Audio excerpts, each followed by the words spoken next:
Ana qabachuun keetiyyuu akka nama kan jiraami waan hunda lafa kanarraa qabaachuu keeti. Kaleessuma iyyuu akka isheen taa'aa turte agarre beekaa si guggubuuf akkas gooti beekta. Akka nama haaraa ta'uu barbaadde garuu barbaachisaa taanaan hunda isaanii seenaallee guutuullee naasosiisa maaliif seenaan silaa jalallee guutuu waan taateef akkanatti waan jiru hundumaayyuu asirratti akka fudhatanitti fudhatanis. Hundaafuu naaru hangaati naa jirtutti naaru. Hundaafuu naa jiraatu qashtii koo qabaachuu kootti gooneera dhugaa. Qarroomte ashama akkam jirtu nagaa keessanii? Nuti jirra nagaa keenya galataa waaqayyoodha. Sinnu jirtu nagaa keessanidha garuu. Har'aan kan qabadhee dhufe bichaan koo xiqqoo ishee kaleessa na jalaa dabbaramee jira. Ani immoo bichaan koo akka na jalaa dabbaramu hin barbaadu. Akka inni na jalaa dabbaramu waan hin barbaanneef viidiyoo kaleessa poostii ta'ee ture irratti xiqqoo ishee dabbaree naammoo galgalallee wal agarree walitti waliin haasofaa turre. Garuu immoo na jalaa dabbarame xiqqoo isheedha. Komantiin sun achi jalatti keechanillee baay'ee tokko ma dabbare natti fakkaata garuu. Innaa ana xiqqoo wanti na dabbare jira garuu ani yoo isaan natti dhufani baay'uma tokko naarra. Yaa'uun warri shamaraa kun jirraa miree warra jaalannu yoo natti dhufani naarra. Isa isaanii fi gara buchaa kootiin yoo natti dhufani na naara. Ani caakoo baay'een jaaladha. Innillee baay'ee na jaaladha. Sariitii immoo gara viidicha darbe sana nuu ta'e inni waliin haasofnee jirra. Diraamadha naan jedhee jira natti himee jira. Galgala wal agarree natti himee jira. Innaa immoo gara seenaatiin yoo jiraate seenaan itti himnee jirra viidiyoodha isheenis beekti. Sariitii immoo karaa isaatiin natti dhufuu barbaadde taanaan ani hin dhaga'uuf.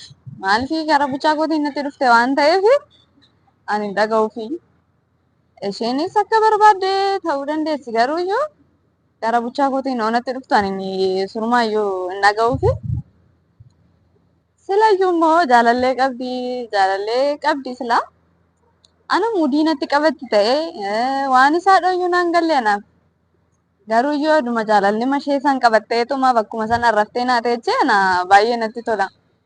Gara caakootiin odoo natti dhufuu baatteetoo baay'ee natti tola. Gariifi immoo gara keessan yoon deebi'u ani akkuma isinitti hime yoo isaan na jalaa tuqani baay'uma tokko naara. Garuu isinis akkuma isin kabajaa hordoftoota keenya waan taataniif isinin kabajaa baay'uma isin jaaladha garuu irra caalaa garumaa buchaa kootiin yoo natti dhuftan kana inuman hin jaalanne. Gonkumaa inuman hin jaalanne. Komantii keessan irratti warri komantii gaarii kennitaniitus jajjabeessitan jira. Komantii san irraa illee waan gaarii isa baranne jira garuu warrumti tokko immoo komantii gaarii yoo barreessine sanitti nama aarsaa. Immoo buchaa koollee yoo nalaa tuqanani nan aaraa. Saniif oduma komantii gaarii oduma nu keessanii baay'ee nutti tola jedheen yaada. Anaan buchaa koo jechuun baay'eema waan baay'ee wanta baay'ee waan piroomis naa ta'eetu wanta baay'ee jechuun wanta guddaa baqqaan jiraami gara fuulduraatti akkamitti akka jireenya keenya ittiin fufnu wanta baay'ee waliin mari'annee nama deemaa jirudha nuti. Nama garmalee na jaalatudha. Baqqaan jiraami karoora gara keenya fuuldura wanta baay'ee waliin mari'annee bakka wanta baay'ee wanta waliin mari'annee jirrudha gaami. Ana buchaa koo namatti dhuftan kaa garuu iyyuu hin danda'u. Seenaan indoom akkanatti fakkaatutti ana irratti diraamaa hojjechaa jirti jedheen yaada. Narratti hojjechaa jirti. Maaliif amma buchaa koo baay'ee dabbare komantii dabbaree sin barreessitan dabbareefi jira. Aariidha natti fakkaate. Ganama yoo nan bilbiluufi dabbarameetuma jiraalleeni. Innaa komantii keechaan natti fakkaate garuu. Isa immoo yoo nan balleesse dhiifama kaasilayyuu. Namni hin balleessaanii ree dhiifama immoo iyyuu dogongoree dhiifaman gaafataami ree yoo nan balleesselleen dhiifaman fudhaadha. Isa iyyuu bakka giriinii kanatti yaameen dawwaleefiin jira. Yaameen asitti fataa gochuu barbaada. Dabbarii jira isalleen iyyuu mooda moollee garaa injiraamire jaalalli kunis waan nama godhu nama jaalatan dhabuun barbaadanii hundi keenya akkasuma dhabuun barbaannu nama jaalataniin namtu kamu yoo sitti dhufe biyaansi nama jaalatte san dhabuurra ofuma dabarsitee kennuutu caala jedheen yaadaani garuu akka kiyyatti kanaafuu otoo isana jalaa tuquu baatanii ana baay'eema tokko natti tola garuuyyuu garuma isaatiin odoo natti dhufuu baatanii ana waanuma biraadhaan natti dhufuu wayyaa gara caakoo buchaakootiin natti dhufuurra garuma wanta biraatiin odoo natti dhufanii natti tola. Ana isana jalaa namni tokko iyyuu enkaan na jalaa tuquu miti hijjumaamtuudha nu akka ol jedhanii na ilaalan hin barbaadu. Maaliif ree hin ulfaata? Garaan jaalate kun hin ulfaata miti ree sanumaa fida. Isumayyuu naa dhufaa jira. Naa dhufe kanootu. Mucaakoo. Jirtaa? Jira galbisa. Nagaa. Jira. Najalaa dabbaramtee mi? Nagaa naayif ta'uuti. Jira mi? Nagaa godha. Si dabbareedhaa?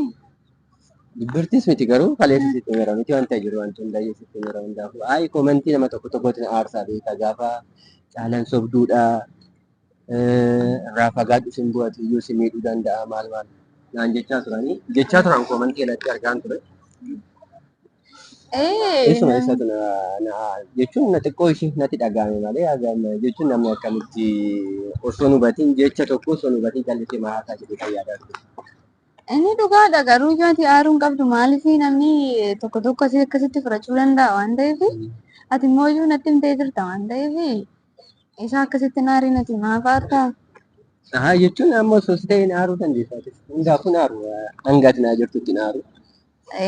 Wanti hundayyuu immoo sitti mira jedhee kan yaada galgala jechuun wanti hunduu diraamaa akka ta'e yookaan immoo ani immoo si dhabuun barbaadu beekta. Nama yeroo jaalala yeroo dheeraa wajjin dabarseedha. Nama fuulduraattis immoo karoora baay'ee wajjin qabudha garuu beekamu kaasti sanumatu xiqqoo na muufachiise malee waan biraa miti. Muufatiin anis immoo si dhabuun barbaadu waan ta'eef atis muufatiin namni tokko immoo iyyuu gaafa komentii ta'anii injiraamire akkasuma sun jedhaniituma kaayu gariin immoo iyyuu kan komentii gaariillee namaa kennu jiraati immoo iyyuu kun si dabbaruun qabu maaliif wanta jiru hundaayyuu erga natti himtee bakka anillee fudhadhee jira ati immoo iyyuu aaruun qabdu maaliif naariinis aarus hin qabdu. Naaru. Akkas hundaafu biyaansii atumtuu agana na jajjabeessuu kootiif guddaa na galatoomii sin jaalladha moo bareedduu koo. Anillee baay'een si jaalladha ani sin jajjabeessu taanaan waliin jajjabeessaa. Sirumayyuu koo baay'uma na keessanuu na barreessaa turanii maaf akkas gootaa Indoom jara lamaan irraa of fagaadhu saree wayii maalii wayii naan jechaa turan dhugaadha. Baay'ee tokko nama fixaaree jechuun isaanillee beektaa hubachuu dhabuu danda'u waan goonu wanta mari'annu asitti hin beekan waan ta'eef oolmaa keenya hin beekan waan ta'eef beekuu dhabuu danda'u. Isaanitti illee faraduu hin danda'u garuu namni akkuma itti fakkaatetti haasa'a akkuma itti mul'atetti godha waan ta'eef. Namni gargariin akkasumatti haasa'a maaliif ati immoo iyyuu dhugaa keessanii barteetu nama sana wajjin itti fufuudha malee iyyuu namni sun akkas naan jedhee baduun akkas naan jedhee jettee aaruun qabdu maaliif aaruun hin barbaachisu waan ta'eef naariin. Ammas naaru hanga si qabutti immoo naaru. Isa iyyuu immoo gana qabdu aaruus hin qabdu. Iddoo bareedaa kana teessee irraa qilleensumti isaatu namatti tola. Ganamaan kaatee honsii bilbilullee fuula aarii akka sagaleen kee aarii fakkaata. Dhugaa yeroo sana fa'aa baay'ee na aareemaa jira jechuun bakka natti dhagahamee gaafan komentii namaa falaalu baay'ee natti dhagahamee ture hundaafuu galatoomii bareedduu kunsi. Har'a rakkoon qabu ani aartee jennaani meeqa immoo liiraaksii haa godhu jedheetu manaan si waamee bakka akkanaatitti. Mee ayyeruma kanallee yoo fudhatte jedheeni bakka kanatti. Ayyee guddaa isaa galatoomii sanarraa kan hafe immoo barbaadde deemtee haasofsiisuu dandeessu guutuus wanta hundayyuu jarri akka barbaadan haa fudhatanii ani garuu. Barbaachisaa taanaan hunda isaanii seenaallee guutuullee haasofsiisaa maaliif seenaan silaa jalallee guutuu waan taateef akkanatti waan jiru hundumaayyuu asirratti akka fudhatanitti haa fudhatan isaan ani garuu yookiin yoo barbaachisaa ta'e isaanillee haasofsiiseen socho'aa wanti hin jedhamu. Baay'ee qashtii baay. Yoo hubatan waan barbaadan akka barbaadan haa ta'ani. Ayi waan isaan Guddaan anis hubachiisuu qofaadha maaliif nu hubachiisna yoo lakkii wanti kuni jedhani yaa fudhatan akkasitti lakkii wanni kun sobaadhaa ati diraaman irratti hojjetaa midhaan kan jedhan ta'e immoo akka barbaadan isaa kaleessumayyuu akka isheen ta'a turte agarre. Beekaa si guggubuuf akkas gooti beekta. akka Jechuun nama haaraa ta'uu barbaadde garuu iyyuu akkas barbaadde gaafuu inni ga'u dhugaa inni ga'u garuu xiqqoo ishee nageenyati nama maalidha yaaduma namaatti xiqqoo ishee na aarte malee waan biraa innaariinoodha hunde isa iyyuu immoo otoo nani jiru raabtaa'e ani jira ati atoo na jiraattu ana qabaachuun keetu iyyuu akka nama baqqaan jiraami waan hunda lafa kanarraa qabaachuu keeti. na jiraatu jaalallee akkasii qabaachuu kooti jaalallee akkasii na jajjabeessutu yeroo rakkoo na bira dhaabattu kan yeroo dhaabis na bira dhaabattu qabaachuu kooti guddaa isaa na galatoomne. Rakkoon qabu. Wanti duubatti nu deebisu hin jiru jaalala keenya irraa. Tolu deebi'aa jedhanii iyyuu deebinu maaf deebinaa? Egaa kee jette sana. Na miti. Egaa aga kana na gorsu turtii. Kaleessa iyyuu immoo gaafa isheen achitti dhuftee qabxii gootu maal maal waan atuu aartee deemtu gaafa na ofirraa si darbuufa. Miti ofirraa faati darbaa. Ofirraa faana darbitaa turte baqqaani waan hundi isaatu iyyuu naa galu dideekoo. Dhiifama hundaaf dhiifama guddaa kaleessa yeroo sanatti aarii irra hin jira waan ta'eef osoo beektuu akkas gochuu isheetti immoo naarii waan ta'eef isaan diraaman irratti hojjechaa jiru akka barbaadanitti jireenya isaanii haa godhatani innis immoo akka barbaadanitti akka nuuf ta'utti akka nuuf maluutti wanta nuuf maluu fi waan nu madaalu qofa goona gaafa na jiraatu qashtii koo qabaachuu kootti gooneera dhugaa. Gooneera dhugaa biyyaansi akkasitti na yaamte iddoo kanattuu qilleensuma gaarii mukuu kiyya sana keessa na baasuu keessa guddaa sana galata. Ara rakkoon qabu. Kan sini qilleensa akkasii kanaan sin agarsiisne eenyuun agarsiise? Dhugaa keessatti. Angaruu sin jaalladha.